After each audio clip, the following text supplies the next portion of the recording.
नमस्कार प्यारे बच्चों। आज हम अध्ययन करेंगे न्यायपालिका जुडिशरी।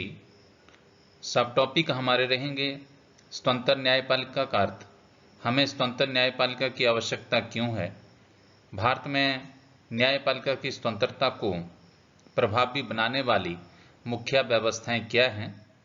आज हमारे ये अध्ययन के मुख्य विषय रहेंगे।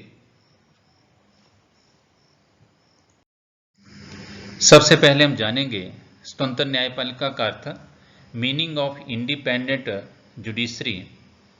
स्वतंत्र न्यायपालिका से हमारा अभिप्राय यह है कि न्यायपालिका सरकार के प्रभावों से रहित होकर अपने कर्तव्यों को पूर्ण करे। विधानमंडल, कार्यपालिका या अन्य कोई संस्था न्यायपालिका पर किसी प्रकार का प्रभाव डालने के योग्य ना हो। न्यायपालिका उचित और निष्पक्ष न्याय तभी कर सकती है यदि वह विधानमंडल और कार्यपालिका से बिल्कुल स्वतंत्र है। दूसरे शब्दों में, स्वतंत्र न्यायपालिका से हमारा अभिप्राय उस वातावरण से है जिसमें किसी भी न्यायाधीश को निर्णय करते समय किसी महत्वपूर्ण व्यक्ति या संस्था के दबाव के अधीन आकर गलत निर्णय देने की संभावना न हो। अभिप्राय यह है कि स्वतंत्र न्यायपालिका से हमारा तात्पर्य ये है कि न्यायपालिका जो है वो सरकार के प्रभावों से रहित होकर अपने कार्यों को पूर्ण करे और विधानमंडल, कार्यपालिका या अन्य कोई संस्था जो है वो न्यायपालिका पर कोई भी प्रभाव डालने के योग्य ना हो। न्यायपालिका उचित और निष्पक्ष न्याय तभी कर सकती है यदि वे विधानमंडल और कार्यपालिका के हस्तक्षेप से बिल्कुल स्वतंत्र है। दूसरे शब्दों में, स्वतंत्र न्यायपालिका से हमारा अभिप्राय यह है कि जिसमें किसी भी न्यायाधीश को निर्णय करते समय किसी महत्वपूर्ण व्यक्ति या संस्था के दबाव के अधीन आकर गलत निर्णय देने की संभावना ना हो। उसके पश्चात हम जानेंगे हमें स्वतंत्र न्यायपालिका की आवश्यकता क्यों है। Why do we need an independent judiciary. हमें स्वतंत्र न्यायपालिका की आवश्यकता क्यों होती है। निम्न ऐसे कारण हैं जिनसे हमें ये अनुभव होता है कि एक देश की न्यायपालिका जो है वो स्वतंत्र होनी चाहिए, निष्पक्ष होनी चाहिए। तो निम्न ऐसे कारण हैं जिनसे हमें ये पता चलेगा कि एक देश के लिए स्वतंत्र न्यायपालिका का होना आवश्यक है। सबसे पहले हम जानेंगे संविधान की रक्षा के लिए, for the protection of the constitution. हमें न्यायपालिका की आवश्यकता संविधान की सुरक्षा के लिए होती है। जिन देशों में लिखित संविधान की व्यवस्था की गई है वहां पर संविधान की रक्षा और व्याख्या का दायित्व या उत्तरदायित्व जो है वो न्यायपालिका पर डाला गया है। यदि विधानमंडल जो है कोई ऐसा कानून बनाए या कार्यपालिका कोई ऐसा अध्यादेश जारी करे जो संविधान के विरुद्ध हो, तो न्यायपालिका उस कानून या अध्यादेश को रद्द कर देती है। तो इस प्रकार से जो है संविधान की रक्षा के लिए भी हमें न्यायपालिका की आवश्यकता होती है। नंबर 2, संघात्मक शासन प्रणाली के लिए लाभदायक, यूजफुल फॉर फेडरल सिस्टम। जिन देशों में संघात्मक प्रणाली को अपनाया गया है वहां स्वतंत्र न्यायपालिका का होना आवश्यक है, क्योंकि इस प्रणाली में शासन शक्तियों का विभाजन केंद्र तथा राज्यों के मध्य किया जाता है। यदि केंद्र तथा राज्य एक दूसरे की शक्तियों में हस्तक्षेप करते हैं तो न्यायपालिका उन्हें ऐसा करने से रोकती है।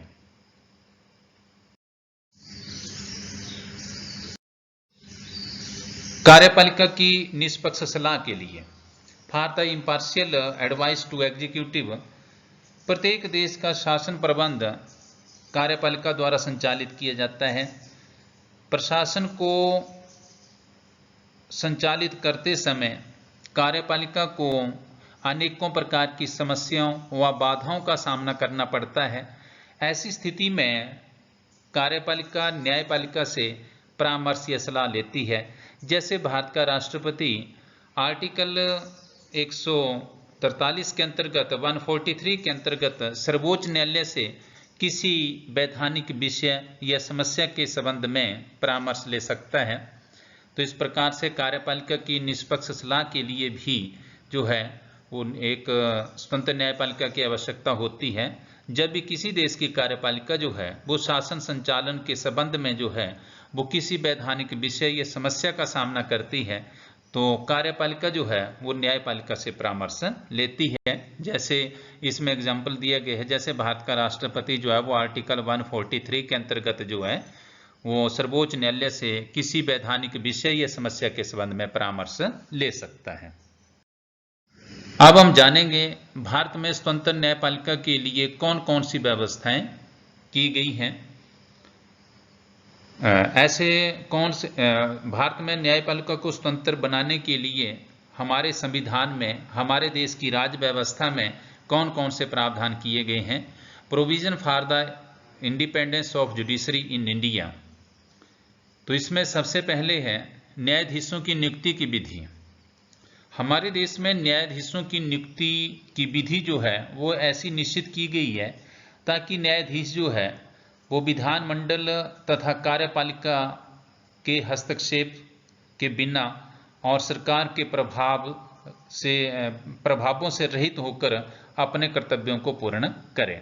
हमारे देश में न्यायाधीशों की नियुक्ति जो है वो भारत के राष्ट्रपति के द्वारा की जाती है, और राष्ट्रपति न्यायाधीशों की नियुक्ति करते समय जो है वो न्याय से संबंधित व्यक्तियों का परामर्श लेता है।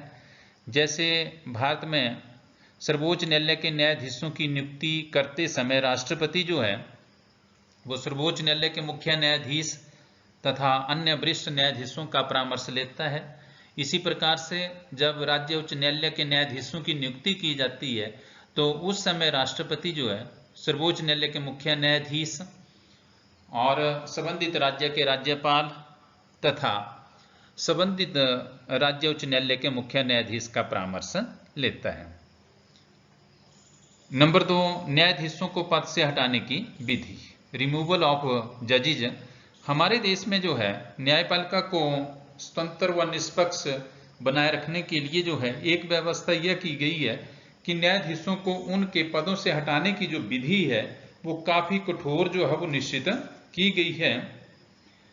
किसी भी न्यायाधीश को जो है उसके पद से राष्ट्रपति तभी हटा सकता है यदि संसद के दोनों सदनों के साधारण बहुमत और उपस्थित व मतदान करने वाले सदस्यों के 2/3 बहुमत से यदि कोई महाभियोग प्रस्ताव जो है वो किसी न्यायाधीश के विरुद्ध पारित होता है तो ही राष्ट्रपति जो है किसी न्यायाधीश को उसके पद से हटा सकता है, अन्यथा नहीं। और यही कारण है कि विधि इतनी कठोर निश्चित की गई है कि आज तक किसी भी न्यायाधीश को जो है भारत में इस प्रक्रिया के द्वारा नहीं हटाया जा सका है। अब हम बात करते हैं न्यायाधीशों का कार्यकाल, टेन्योर ऑफ जजेज। हमारे देश में न्यायाधीशों का जो कार्यकाल है वो काफी दीर्घ निश्चित किया गया है। और जैसे कि भारत में सर्वोच्च न्यायालय के न्यायाधीश जो हैं वो 65 वर्ष की आयु तक और राज्य उच्च न्यायालयों के न्यायाधीश जो है वो 62 वर्ष की आयु तक जो है वो अपने पदों पर बने रहते हैं। ऐसी व्यवस्था इसलिए की गई है ताकि न्यायाधीश जो है वो ईमानदारी से अपने कर्तव्यों का पालन कर सकें। और इसलिए भी ऐसा प्रावधान किया गया है ताकि वे अपनी शक्ति का दुरुपयोग करके धन एकत्रित करने का प्रयत्न ना करें, तो ताकि वे जो है एक निश्चित कार्यकाल तक जो है वो अपने पदों पर बने रहें। तो न्यायाधीशों का जो कार्यकाल है वो काफी लंबा निश्चित किया गया है ताकि वे ईमानदारी से वे अपने कर्तव्यों का पालन करते रहेंगे। इसी प्रकार से हम बात करेंगे अब कि न्यायाधीशों के वेतन, सैलरीज ऑफ जजेज। भारत में जो है वो न्यायाधीशों के वेतन जो है वो उच्च निश्चित किए गए हैं ताकि न्यायाधीश जो है वो अपने पद की शोभा के अनुसार जीवन व्यतीत कर सकें। हमारे देश में सर्वोच्च न्यायालय के मुख्य न्यायाधीश को 2,80,000 रुपये और अन्य न्यायाधीशों को 2,50,000 रुपये मासिक वेतन दिया जाता है। इसके अतिरिक्त रहने के लिए सरकारी निवास तथा अन्य अनेकों प्रकार के भत्ते दिए जाते हैं और उन न्यायाधीशों का वेतन जो है वो भारत की संचित निधि में से दिया जाता है और उनके वेतन जो है वो उनके कार्यकाल में जो है वो कम नहीं किए जा सकते हैं। तो इस प्रकार से न्यायाधीशों का वेतन भारत में उच्च निश्चित किया गया है ताकि वह जो है वो अवैध साधनों से जो है वो धन एकत्रित करने का प्रयास ना करें और देश के में जो है वो न्याय को बेचने का प्रयत्न भी ना करें। उसके पश्चात है न्यायाधीशों की योग्यताएं, क्वालिफिकेशंस ऑफ जजेज। भारत में जो है न्यायाधीशों की योग्यताएं उच्च निश्चित की गई हैं।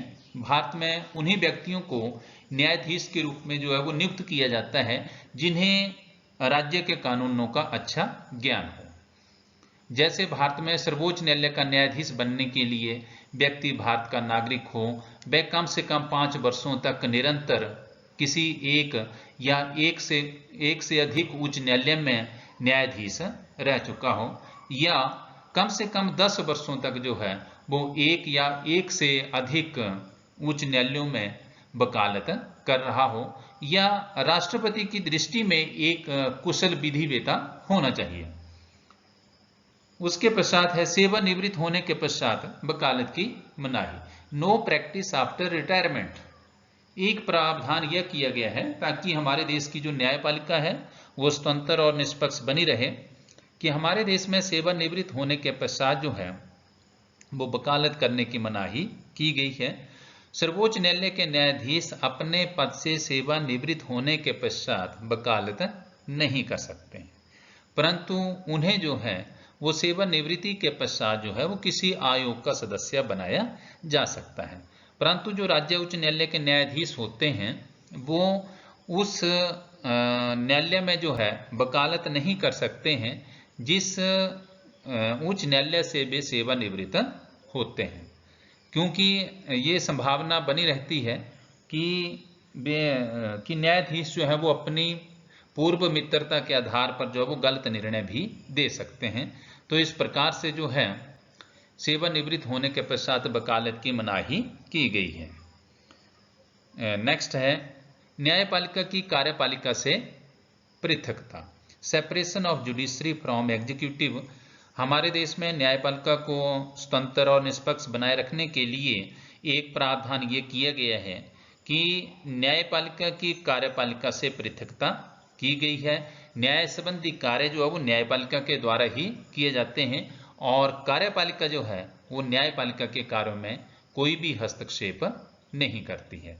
तो इस प्रकार से आज हमने इस वीडियो में किया कि स्वतंत्र न्यायपालिका क्या होती है और हमें स्वतंत्र न्यायपालिका की आवश्यकता क्यों होती है तथा स्वतंत्र न्यायपालिका की स्थापना के लिए किन किन व्यवस्थाओं का होना आवश्यक है। तो इस प्रकार से आप इन क्वेश्चन का अच्छे ढंग से अध्ययन करें और इस वीडियो को बार बार देखें। किसी टॉपिक का पता नहीं चलता है, सब टॉपिक का पता नहीं चलता है तो बार बार देखने का प्रयत्न करें और समझने का प्रयत्न करें। धन्यवाद।